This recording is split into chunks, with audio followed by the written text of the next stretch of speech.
Hello and welcome to Hot Topics from the Soul. I'm your host, Dr. Valerie Parker Hagan, and I'm glad to be here one more time. I have with me my co host. And good afternoon, good evening. It is great to be back here again on this week.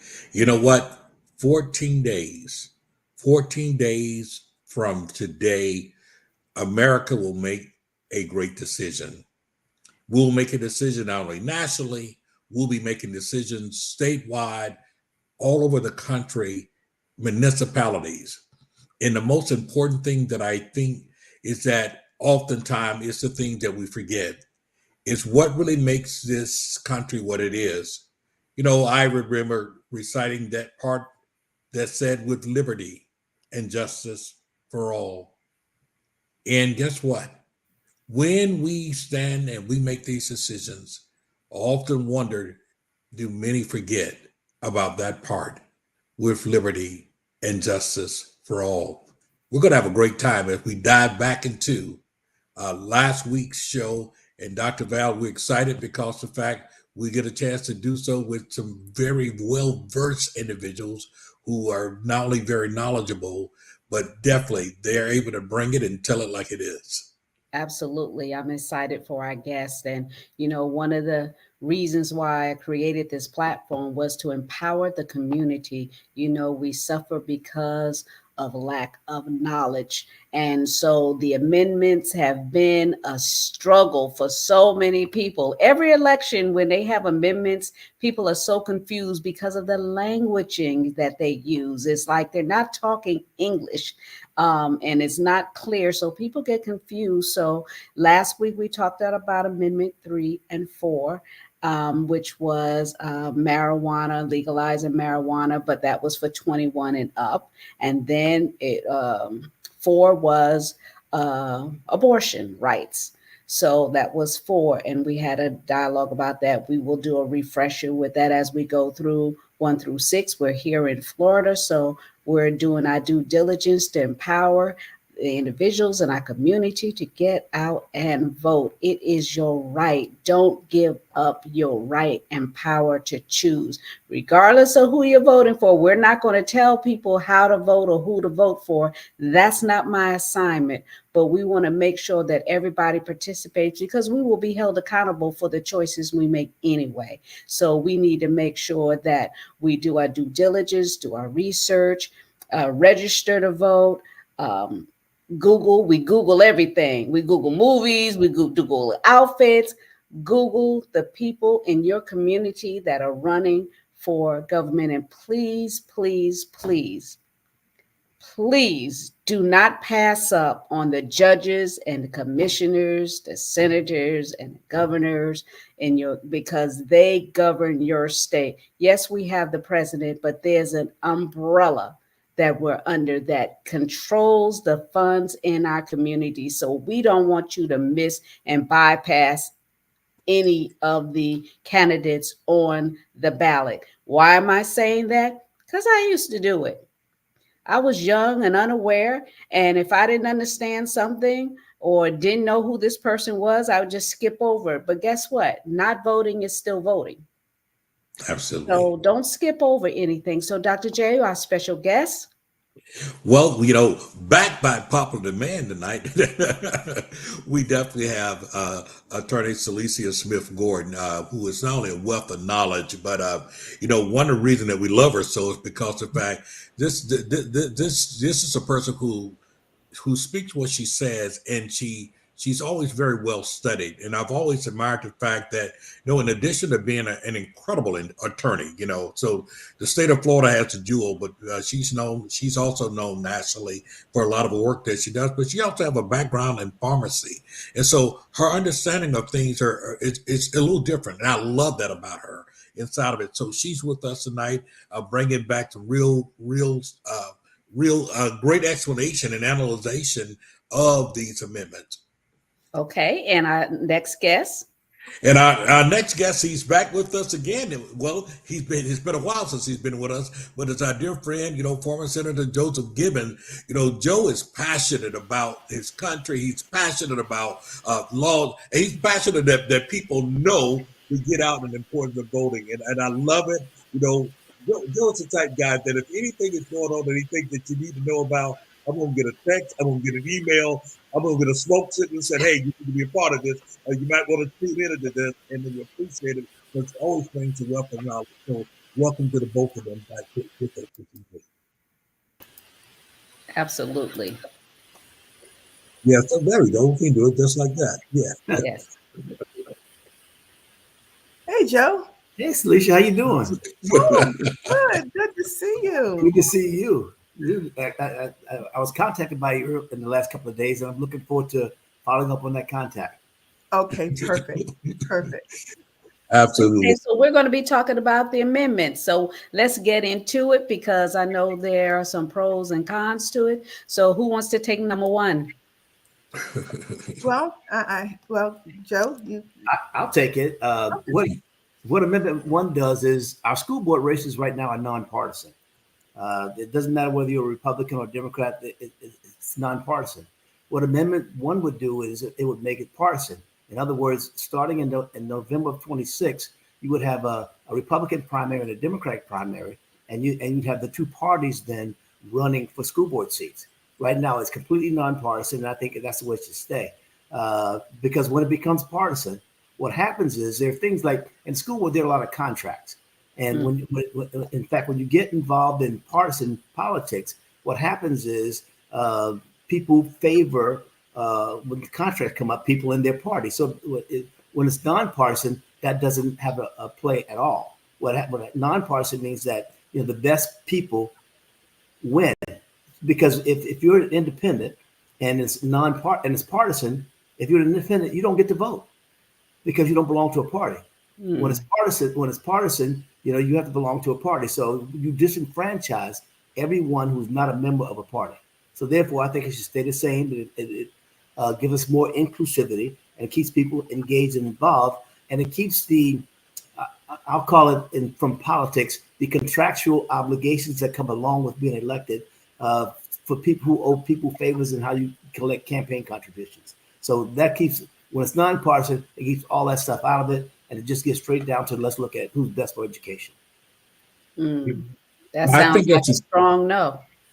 Yeah, I think that's a good explanation because of the fact, when we start talking about, not making it partisan, I look at it from a standpoint that, especially when we talk about things like school board, we talk about our education, we talk about our kids, we talk about all those things that are involved. And I think the moment that we start putting partisan inside of it, not only do we have this power of being persuaded in a way that is that oftentimes is unfair. It goes to the biggest bidder, and now a person feels the need to do their party's bidding inside of the things that they do and how they react to it. But let me ask this question, because the fact we talk about school board being nonpartisan, and I agree. I think that it should be. I wish that everything could be nonpartisan and people could vote different lens, but that's not what it is. Are there any other offices that when they're running that they're so nonpartisan? Does that apply to local or county judges at all? It does. Judges run nonpartisan as well. But go back to the school district board, because the flip side of that is those who, if it becomes partisan, then you have transparency. You know who you have.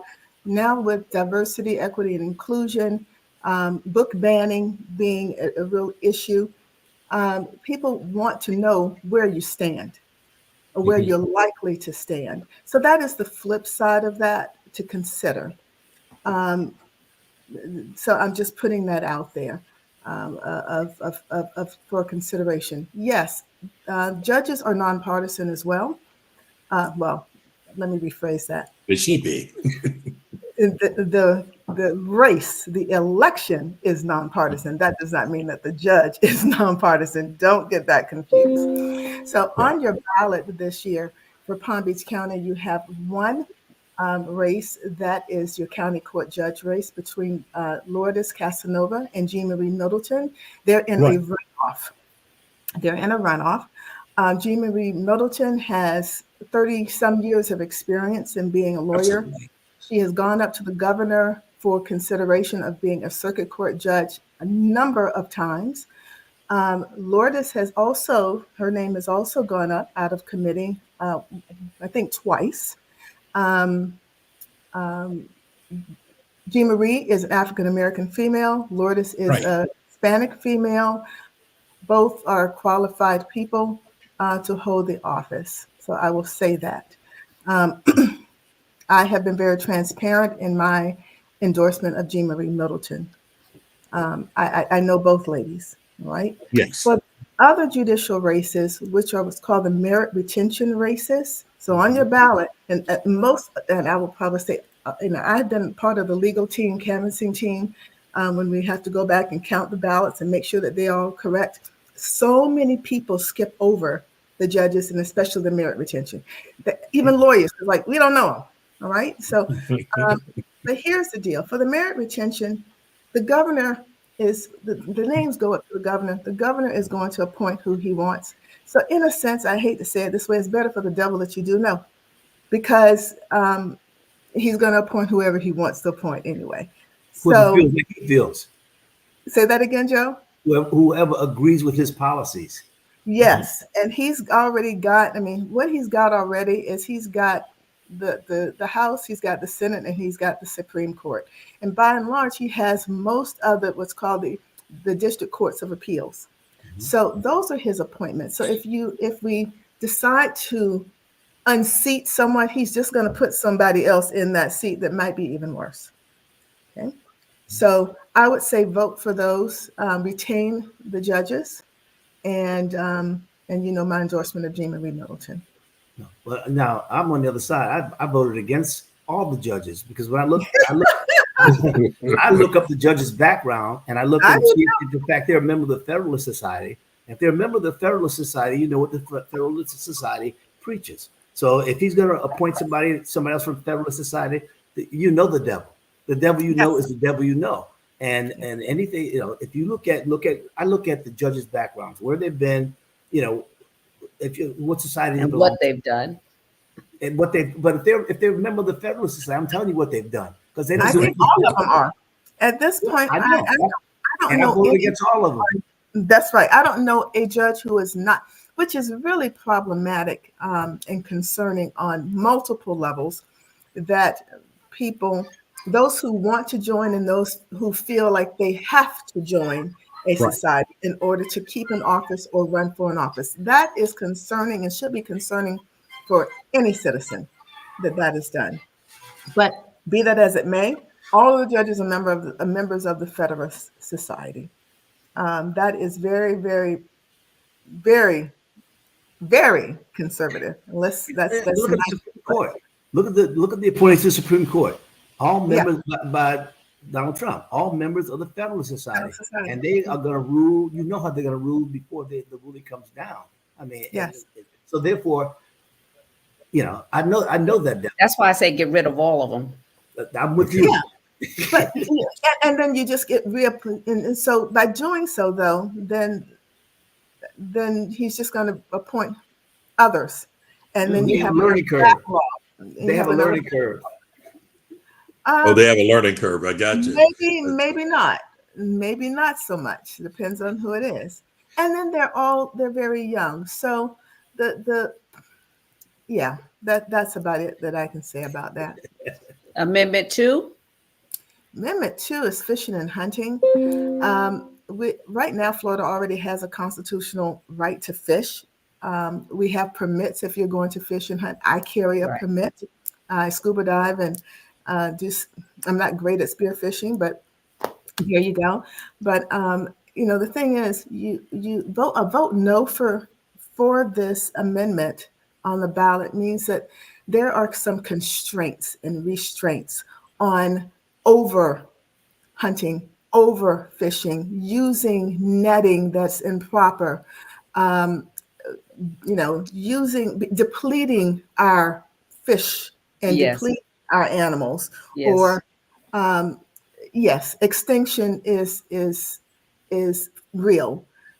People will do that for money, and then we will be out and then having to restart.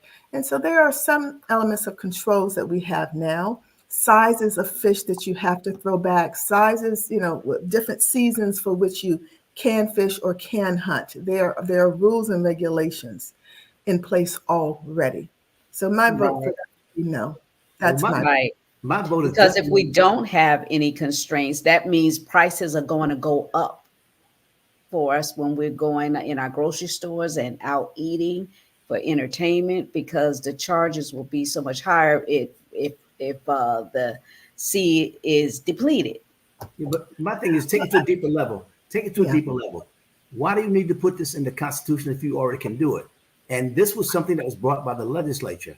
Okay, Yes. so if you look, the legislature does not bring the charter to change the Constitution for no reason. And what this would do is it could preempt some conservation things that are Right. allowed on certain lands. That's the devil in the detail. What this would do is it would give the state the ability to preempt some conservation stuff. And so that's the only reason they're doing it. They're not doing it because it needs to be in the Constitution. It's already the law. You can hunt and fish Right. all you want. So there's a reason they're doing it. Always look, why does somebody want to do this? Why It's do they money. want to do this? It's for a reason. And that everything. But what I'm saying, but it'll preempt some conservation things that could happen because the state then overrides local governments and things like that. Absolutely. And that is very concerning to So me. I'm a definitely no.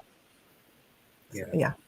And so I would say, in hearing this, and I have to say, I'm not much of a hunter, haven't done that, and not much of a fisherman, although I like seeing people fish and everything, but I do understand the reason for it. But I think you just shared some very important information, because we see that type of tactic happens a lot, both statewide and federally, where you'll see all of a sudden we want to pass a law that really there's no need to pass it because it already exists.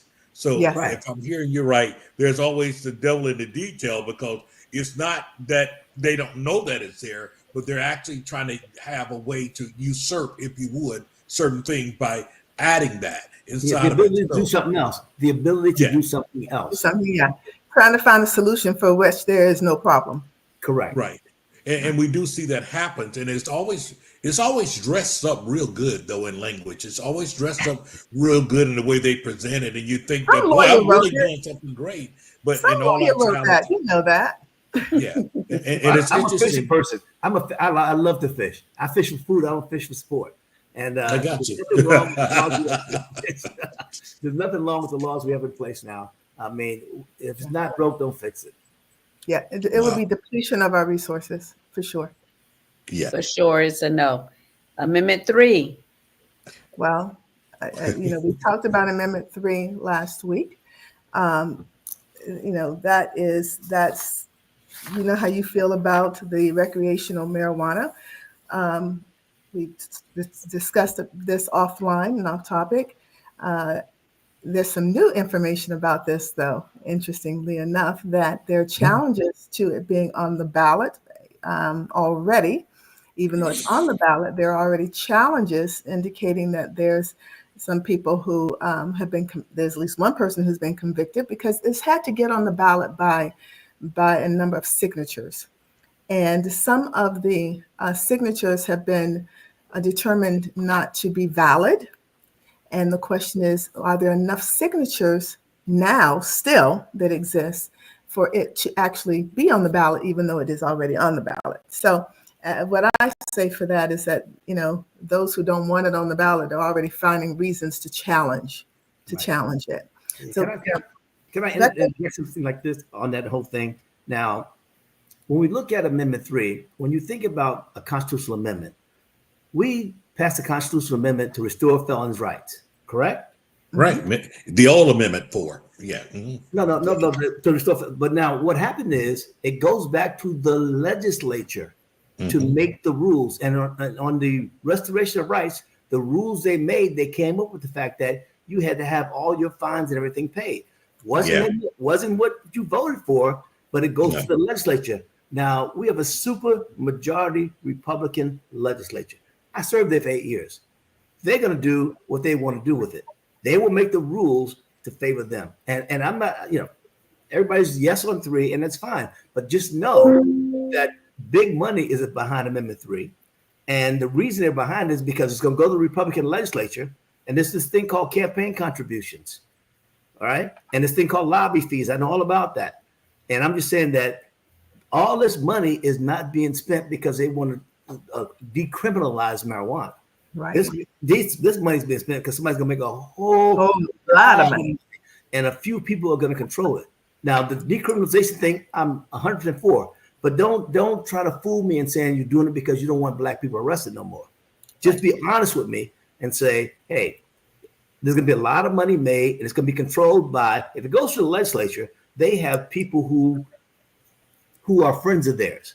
And when they make those rules, I will guarantee you that the friends of theirs will benefit most by the rules. And they don't look like us. No. And if we're lucky, we'll get a crumb. Maybe. Yeah. And that kind of goes back to something that we said last week that I was very concerned about, because to a certain degree, you know, from a certain perspective, you said, well, you know, it's about time. We've seen so many of our people arrested, gone to jail, and you know, for marijuana sale and marijuana smoking, as far as that go. And finally, about time, you know, they make it legal. But in all actuality, they make it illegal after Pookie did 20 years. They make it illegal after all that. And now Pookie is out. It still won't be able to rejoin, if you would, the business that got him in there. And because the fact of the other things that are there, you know, I think you talked about existing refinery to existing those type of things. Well, Pookie been gone 20-something years. He haven't had time to have a refinery. And so there's definitely no really, if you would, there's no restoration of that person in terms of that. And then now you make it legal. And illegal in the very thing that he and others have spent years incarcerated about. Now it's legal, and people can do it and make goo-hoobs of money, and it's all good. But only a certain number of people gonna make goo-hoobs of money.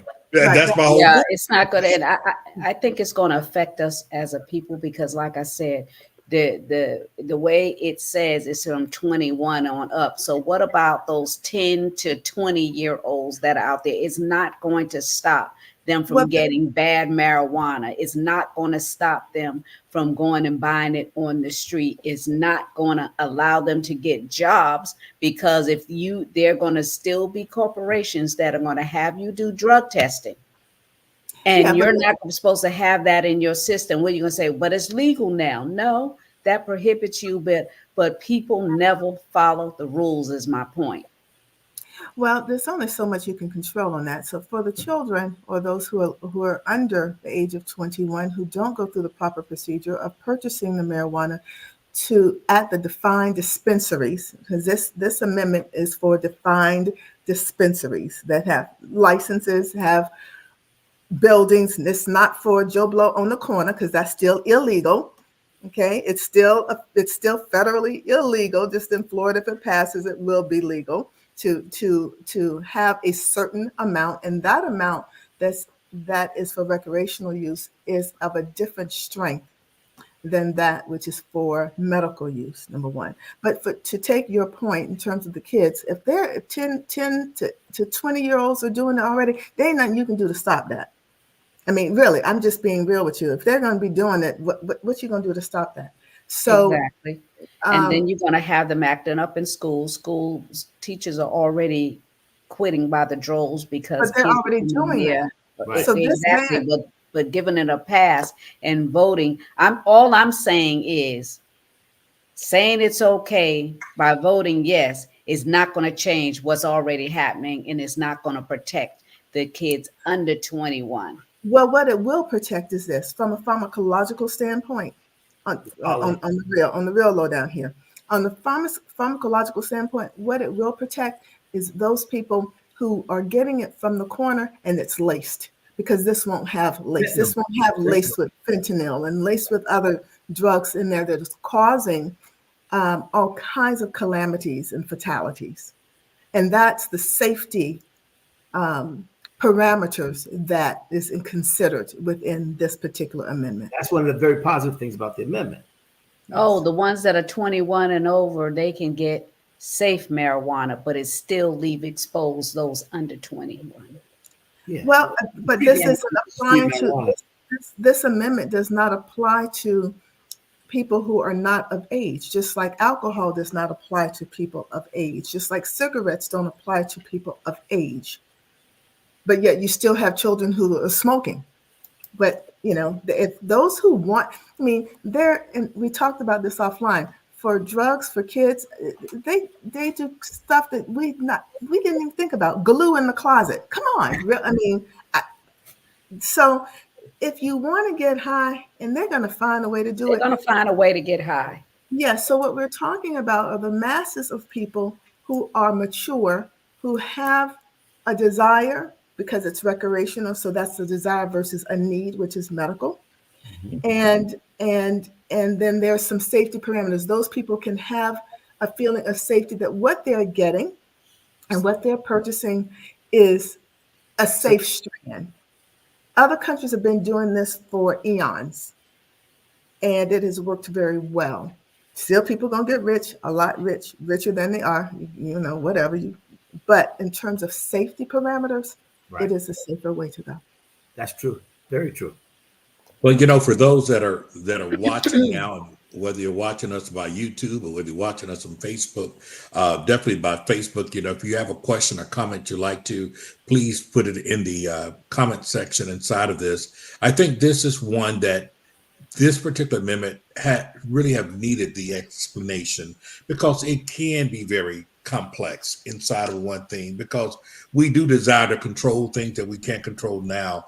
It's interesting you talked about the whole glue. I can recall when I was in school, kids were sniffing glue, but they didn't generally look like us at all. We didn't Right. sniff glue. We didn't do that type of stuff. But I always thought it was interesting that they found ways to get high. Oh yeah. Oh, shoe polish, and Yeah. yes, there are all kinds of ways that people do things. Yeah, but isn't it interesting? Because I always look at it in my other hat that I wear. I always say, why is it that people seek this high? And we're not necessarily talking about addiction right now, but we are saying that why is it that people choose? Why is it that I feel a need to get high? Euphoria.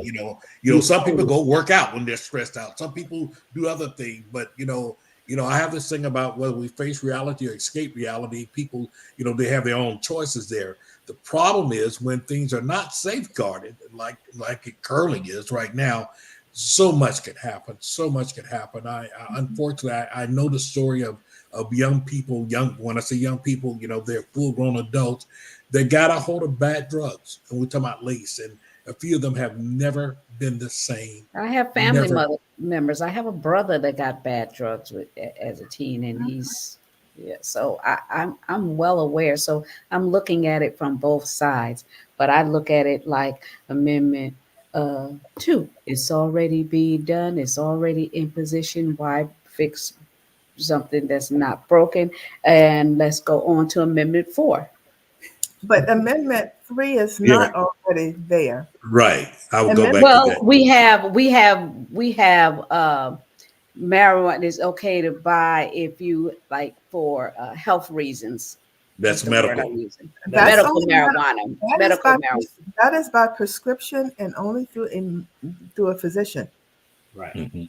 Yeah, and in the 21, and it's almost like, okay, so you can go there and say, I need this. I want to go and buy this. I'm 21. You got fake IDs, and you got kids going in there buying it for 20. That's 21 buying it and then going to sell it to the younger. I don't know about that. I do know, this has been around for children from a medical standpoint who have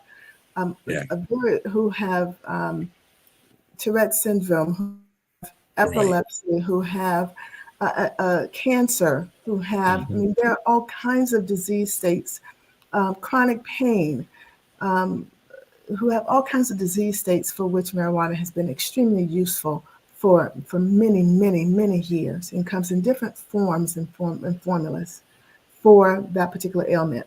Amendment 3 is a bit different because that is for recreational use only, not for medical use. Not medical. Right. Yeah, that's why I said leave it medical. We don't need no recreation.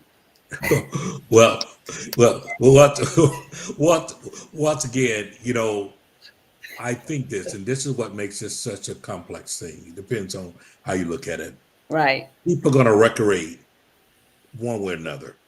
And Yeah. the thing about it in this way, what they're saying is that we're going to make it safe. In other words, this is recreation. It's legal. You're going to be restricted to only so many ounces inside of that. And you know that what you're getting is not being laced with anything that gives you something else. So that's the safeguard inside of it versus the fact, listen, Joe D, the street pharmacist, you have no way of regulating. And what you might be getting is not just the marijuana. You might be getting marijuana. You're seeing the birds. You're seeing the birds swim. You're seeing the fish fly, and all kind of other crazy things are happening. So Saints in the church hopping and jumping around. yeah. So definitely people need to take a deep look inside of it. I think both of your explanation was real good because when you take a deeper look, I appreciate the truth about the fact, okay, yeah, we talking about decriminalization of it, but let's be honest with it. Although that is a good point, we understand that, folks are gonna get paid. And generally, unfortunately, so much in this country is disingenuous. It's not really about the safety of caring for people. They become, if you would, an incidental. Okay. Oh, by the way, the reality is the fact we know that this is a multi-billion dollar industry, and people are getting ready to get paid. Money, money, money, money. Exactly. Amendment 4, limit governmental interference into women's health and lives. My gosh. This is it's just baffled me to no end. So many different ways. I was having a conversation with my husband last night about it. And I said, well, why do men want to, why? 'Cause that's who we are. We like to be in control of everything. Yeah, let me snip. That is women that works too. That works. Recreation, not procreation. Talk about recreation, recreation, not procreation. That'll handle that, okay? So, but no, seriously, after the United States Supreme Court made the decision about the Dobbs case and left those the decisions about abortion to the states, states then many of the states, not all of them, went into, I want to call it a rampage. Florida's first ban was for 15 weeks, and then our governor, DeSantis, then reduced that from 15 to 6 weeks. So within 6 weeks, and the ballot, and I thought I had a copy on my table, and I don't, but the ballot actually indicates that it is from the point of viability. The question is that word viability. Right. Those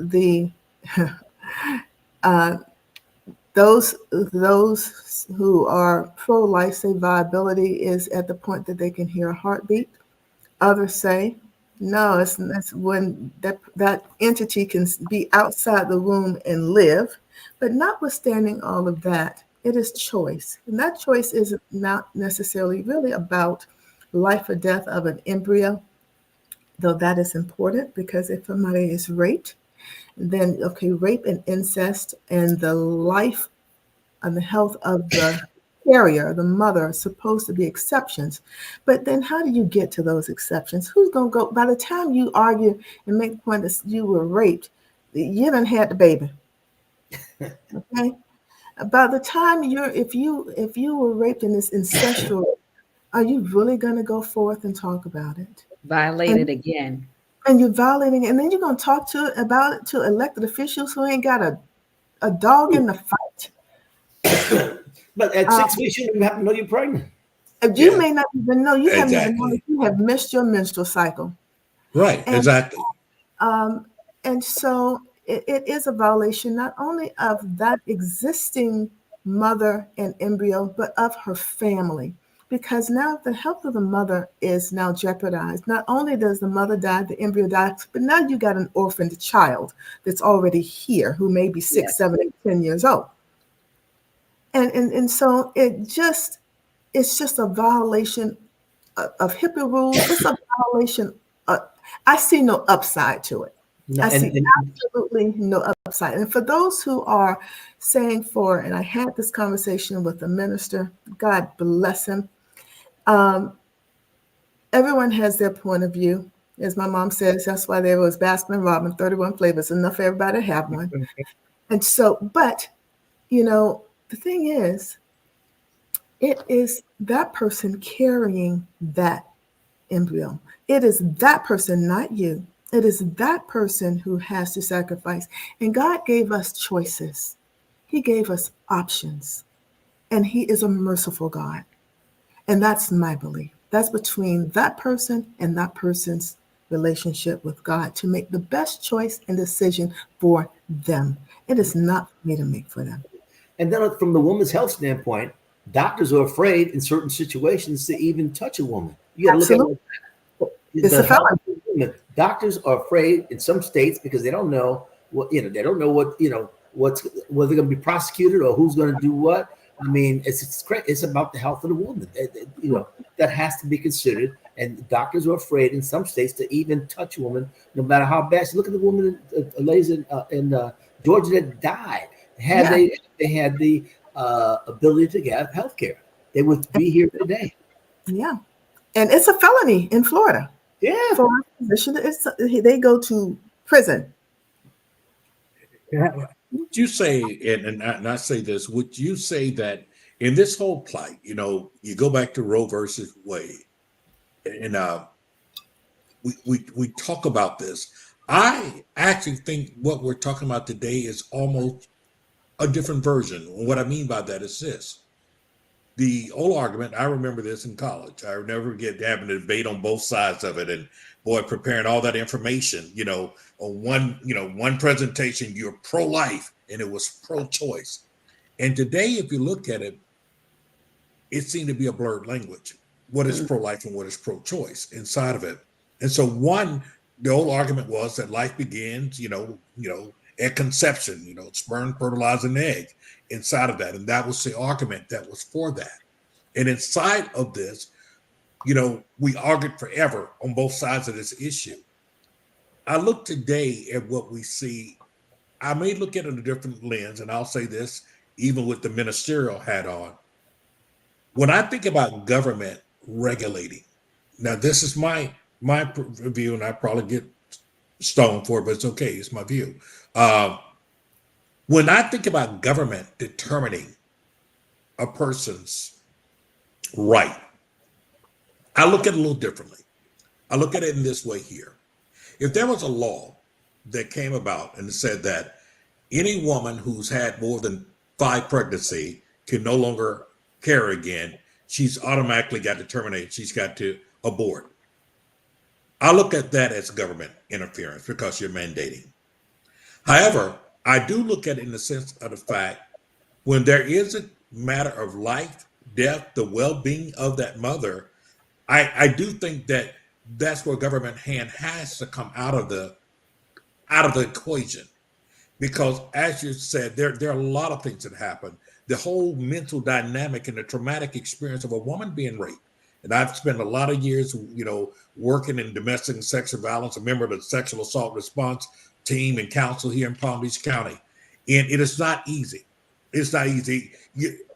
I think your point was so very well made up. Number one, many women don't even realize they're pregnant at 6 weeks. We just simply know that's the case. Listen, the rationalization. I teach men about things like that. And most time men doesn't get it, Joe. It's like, I said, you got to understand, this here, she's already talked to us. Oh, I just missed, my cycle's late. And so by the time they're already at 8 weeks by the time they try to rule out, well, maybe I'm just saying this abnormal.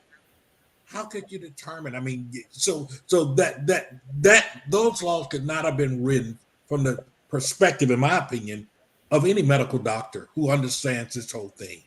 But my other point is this. Traumatically, when a person goes through something like that, they're not coming forth. It's very hard to come forth. That's why I tell most men, it's, oh man, she just faked like she's raped. I say it takes a very delusioned individual to fake that I was raped because of the shame that comes with it, all the things that comes with it, the impact emotionally, all those things that comes with it.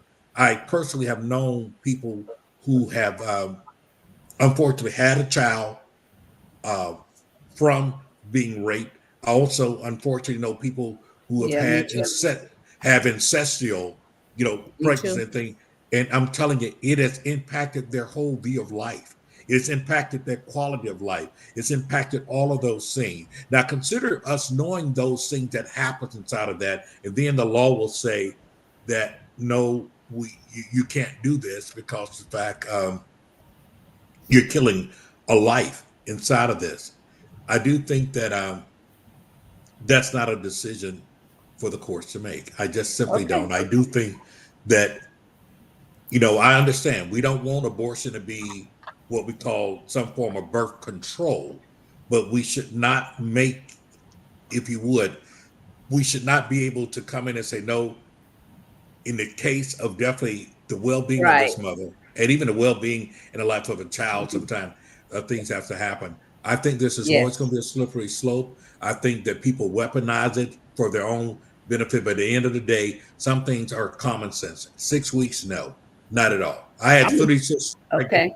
time. I'm in the mind your business camp. Why do you Yeah, have to do my listen, personal business, my personal health care? Yeah, Mind your business. I'm in the mind your business camp. I got Okay, you. so that's a strong yes. Amendment 5. Homestead. Okay, that's a strong yes for 3 and 4. Yes. Okay, so Amendment 5 and Amendment 6 deal with your money, period. It deals with the Benjamins. So homestead is for Amendment 5 really pertains to people who own homes. But even if you don't own a home today, you may own a home tomorrow. So you need to vote on this and think about it, okay? So right now, if you own a home, you have a $25,000 tax exemption to go towards your property. This amendment allows for a fluctuation for inflation. Okay, so that's what it does. So that as inflation grows, your exemption grows. To what parameter? It is based. What is it based upon? The index. Consumer price index. Yeah, consumer price index. So is that important to do? I don't know. No. I would say I'm voting no for that myself. I don't see a whole lot of benefit to it for us. I'll let Jill chime into Amendment Okay, 5. but here's the issue. Here's the issue with that. Local government, that's you messing with. I was a city commissioner. Now you're messing with my money because that has nothing to do with the state. All right, that's money that goes to local government, the county and your city governments. So now you're trying to control my budget based on the consumer price index. There's no sense of assurity. How do I make a budget when it's going to be up and down depending on what's happening with the economy? Mm-hmm. All right. So therefore, I can't. How do I make a budget as a city commissioner, as a mayor, when the forces outside of what happens controls how much money what the homestead exemption is going to be, how much is going to be exempted, how much are we going to get? So that's the bottom line. Is you're hurting local governments. And here we go to state again. I call it unfunded mandates. The state comes in and they tell local government how you can tax your people based on the consumer price index. There's no sense of assurity, and you're going to just take money from local governments. That's all you're doing, which is your police, your fire, and everything that's local that means something to you. It's left up to something other than a straight. We know it's 3%. We know what 3% is. We can make our budget based on that. And then when property values go up, as they did here in Palm Beach County, we know we're going to do a rollback on our ad valorem taxes, or which we should reduce them actually because you're going to get more money because the value of the properties are going up. But what this does, you throw a whole lot of other factors into the mix that don't need to be involved, especially for local governments. How do you do your police budget? How do you do your fire budget on a strategic basis? Because you don't know what the exemption is going to be. That's my bottom line on that one. Why do I want to get involved in that? Why do I want to cast my faith to the wind when it comes to funding local government? So that is a strong no. That's a very strong no. Strong no. Amendment 6. Amendment 6 is also money, and that deals with your cabinet, state cabinet elected officials, your governor, your attorney general, your chief financial officer, and your Commission of Agriculture. As of now, when you're running for those offices, there are some parameters to the amount of money that you can spend. And it is matched by the state's funds but you have to raise at least $100,000. And then you go into a matching pool. So Joe can talk more about how that matching pool works, as he knows that firsthand.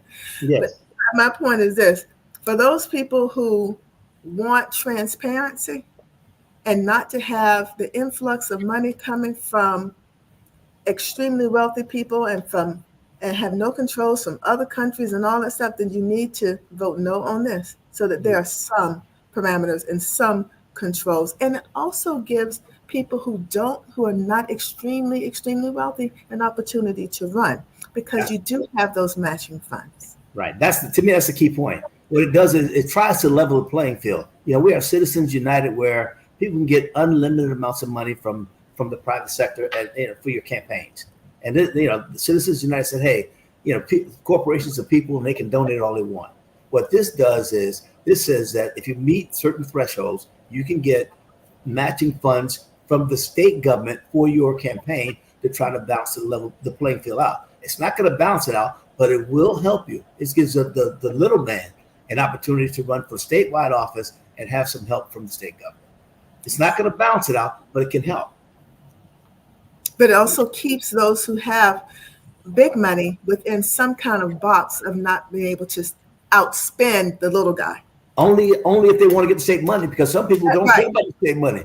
If I get $50 million from somebody, do me a favor, keep your little $200,000, okay? That's right. Because I'm dealing in real money here. I'm dealing in millions. Elon Musk, how much did Elon Musk give President Trump? $70 million, like it's nothing. You know what I mean? So the state matching funds in that case, you see what I'm saying? So you're going to have big money in there. This just gives the small person an opportunity to have some help with their campaign, period. But the real deal, those people who are in those cabinet positions aren't generally poor. Well, I know some people who have run. I know some people who have run for those positions that didn't have a whole lot of money, and they depended on that. They depended on that money to help make their campaign try to get their message out. It helps you get your message out. It doesn't make the playing field level, but it gives you additional resources to make you more competitive. Okay, so Joe, one of the things I would like you to do is talk about why is it important for individuals to vote for their local government in their communities as well. And Attorney Celicia, if you would follow up with that so that we can bring some clarity of them not passing over things on the ballot. God, that's critical. All government is local. All government is local.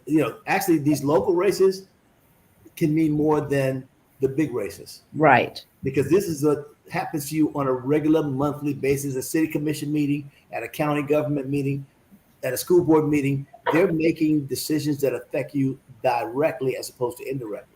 So those, to me, those races are as important as the big races, because again, it's the people you deal with who make decisions about your garbage collection, about all the stuff that happens to you at the local level. And it has influence on the reason. Like, I'll tell you right now, in Palm Beach County, it's become very partisan at the county commission level. Right now, the county commission is controlled by Republicans. And I'll tell you right now, in the last 2 weeks, there was a lot of money thrown into a candidate running for the county commission who was appointed by Ron DeSantis, because they want him to keep that seat, because there's some things coming up in the county in the next year or so that's going to affect other things in the county that you wouldn't think that it would affect a county commission race. There's no reason why you would have all this money in the last 2 weeks going behind a county commission candidate to try to keep our county commission Republican as opposed to Democrat. Palm Beach County has been a Democratic county until in the last year. All right, you had a drag from Ron DeSantis that dragged Republicans in, and now they have control. And with that control, there are things that they want to happen in the next year or two where those votes are going to be critical. So for some people, it's extremely important that it stays partisan and that it stays Republican. I would also say, for those people who only want to vote for the president, understand this, that the president has to have a supporting cast in order to get anything done. Well, we should. Well Yeah. said. Okay. You gotta have Well some- said. and those are the people who your congressmen or congresswomen, your senators, and then of course your commissioners and the supervisor election. All of these, which you would not think are important, they're important because those are people who are going to count and certify your vote to make sure that they count. Mm-hmm. They're the people who make sure that you have those things that you really care about every day. Every day, day-to-day living. Correct. Day-to-day living, that those things are in place. And so when people are upset about something that happens in the community, whether it's an improper shooting or a fatality, I want to ask them, did you happen to vote for the mayor? Because we have a strong man. That person is the one who appoints the chief of police. So you can march all you want to. That's just good exercise. Exactly. Mm-hmm. Unless you vote, it's just good exercise. That's it. I'll tell you, when I was a city commissioner, I used to get stopped in Publix on issues. People, when I was city commissioner, Morris does too. I mean, what's that in Publix? He's an ice cream there. He gets stopped in the ice cream aisle, and I'm like, really? but that's local government, because that was a direct issue they had, or something that wasn't being taken up, that where the local person is the person who could fix it and responsible for it. When I was a state representative, I used to tell my constituents, if you have any problem at the state level, if you're a barber having a hard time getting a license, you call my office, because I'm your representative at the state level. I'm there for you. A lot of people don't know you want somebody who really represents you at those levels, because they can do things for you that could make your life a lot better. And for those, I'm not political. Let me tell you, it makes my skin crawl, because everything that we do is political. From the water we drink. Yep. We have right here in Palm Beach County, we have had some real concerns in certain cities about water, Absolutely. air that we breathe, Right. Mm-hmm. the erosion from the pesticides and fertilizers. Right. All of those are political decisions, to all the way down to people who wear false eyelashes. When there's an embargo, then your stuff is held up on some ship. You got to have a. They'll get out and vote now. Not just. I'm just putting it where, as they say, where the goats can get it, where people can really understand everything is political, because Yes. that's just, those are the rules and the laws. You have to have a license to do hair or to cut or to go be a barber. There are rules. That is political. There's somebody appointed to oversee that. Yeah. And your state representative can go to the Department of Business and Professional Regulations if you're a barber having a problem getting a license, and get it straight for you. Your state representative, they can do those kind of things. So therefore, you want the right people there who, in fact, will really represent you, that you have access to and can go to if you have a problem, to fix your problem locally. Absolutely. One of the things that I think is so important, and this is the reason I love having, guests like yourselves here to explain things. One of the things that I think that we see such a great evidence of, and I don't know if it's a lack of civics being taught in schools, but people don't understand. They don't understand how government works. Right. They really do not. They don't understand it, but they major in complaining after the decision has been made. Things happening right on their street, in their community. Well, when did they decide to build this? When did that decide to happen? It was, the decision was being made. Oftentimes, a meeting that you never went to. Town meetings. Happening in the city. You don't know what's happening in the county. You're not paying attention to anything. You're voting for folks because I've known them since they was in the third grade, but you have no idea what they stand for, and so you're not involved. And so people make decisions all the time. We see things happening around us, and we'll never get rid of what we call divisive politics. It's gotten ugly over the last several decades, and it's crazy now. But one thing I do know is that if you don't get involved in becoming a know of the process, then you really have very little voice. And to all my fellow brothers and Christians and things like this, watch and pray. Okay, watch and pray.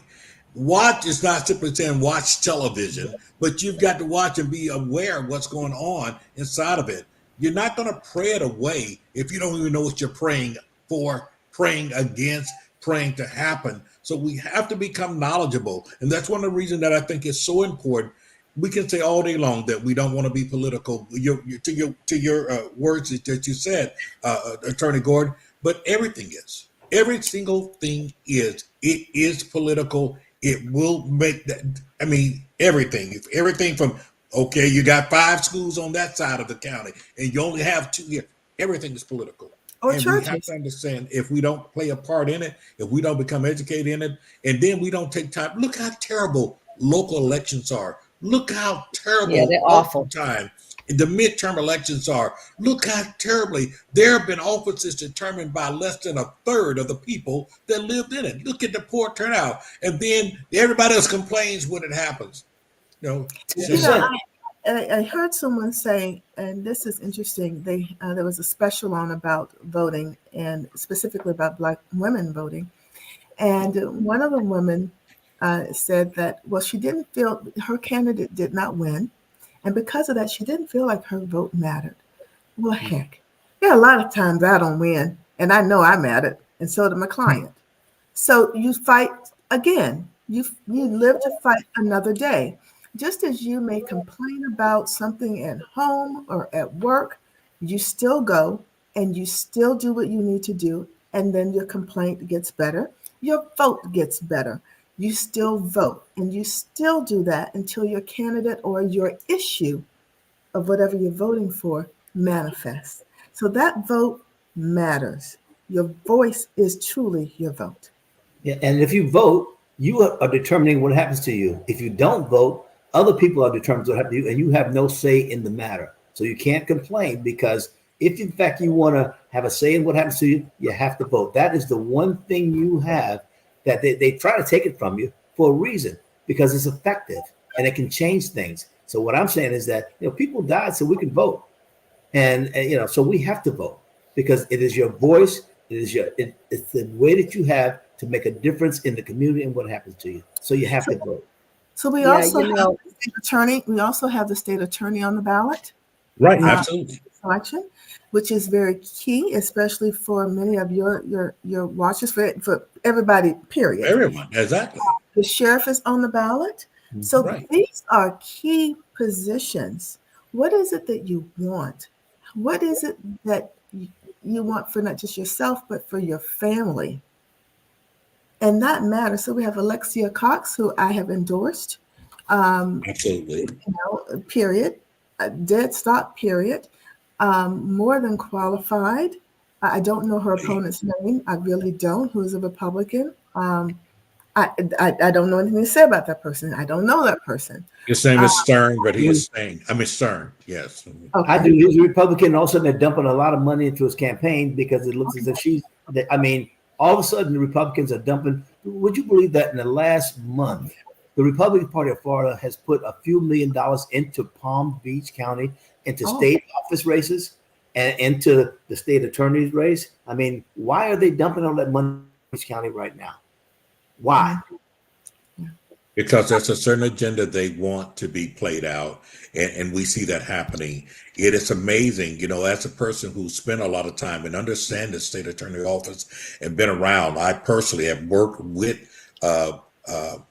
Alexia Cox, both on many different areas, domestic violence and other things. And I am telling you, she's a real deal, and that's always been. I'm saying, and she takes on tough cases. She's proven herself in every sense. And when you hear an argument, here's my problem, regardless of who you, don't start off by saying a person is not qualified when all the evidence is there that they are qualified. When you got nearly a 94% prosecution rate in domestic violence cases, that's unheard of. Go and look up the state average. Go look up the average in almost any other state. That's almost unheard of. And for a person prosecuted and won. Exactly. There's a police officer who wrongly killed someone. That took some guts. That took some real guts. And how often have we gotten that type of conviction ever in this state? It is very seldom happen. I had the opportunity to be in the courtroom doing that nearly closing arguments of that. It was absolutely incredible what I seen. So I say it to say this: if we need to be in the know, and we can't always let big dollars be what determines our understanding perception. We need to be in the know. We need to understand what's happening, and that's where the difference is made. Mm. At Yeah, the end Dr. of Val, I know our time is up. Yes, at the end of the day, we need to make sure that everyone goes out and vote. You know, I've heard so many times and talking with people where they say, well, you know, I'm not going to vote for anybody. And then when they say they're going to vote, they say, well, I'm going to vote for Republican because, you know, the Democrats ain't did nothing. Well, you know what? We came out of COVID. And I think that a lot has been done. There were SBA loans that were given to companies so that they could stay fortified and strong. There was housing being built, and it wasn't for those individuals that came across the borders. But what has happened is you have people in place that have raised the rental rate and stuff because of some of the programs that have been put in place. But look at who put those perimeters in place. It's not benefiting us that are middle class. It's benefiting those that are upper class. And we don't want somebody that every day is going to be a reality show. But now this is a nonpartisan. This is a faith-based program that's nonpartisan, so we have to be very careful. We're not endorsing anybody. We just give our opinions about these different issues. Right. Absolutely. We just need to make sure that you go out and vote and do your due diligence, and you live in your communities. Look around in your communities, and then who knows, you may want to be the next commissioner or mayor in your city to make and bring about change. I would encourage that. Edmund Burke said that, you know, evil prevails when good men and women just sit back and do nothing. A lot of us just sit and look and do nothing, and we complain until it's the next election, and then you're still complaining because you won't go out and vote. Mhm. You know, you got to do so. You think about the one issue that's been fought for many years, and we talk about when we talk about the Voting Rights Act of 1965 and things like that. You know, that's been a long time. I'm a native of Selma, Alabama, born.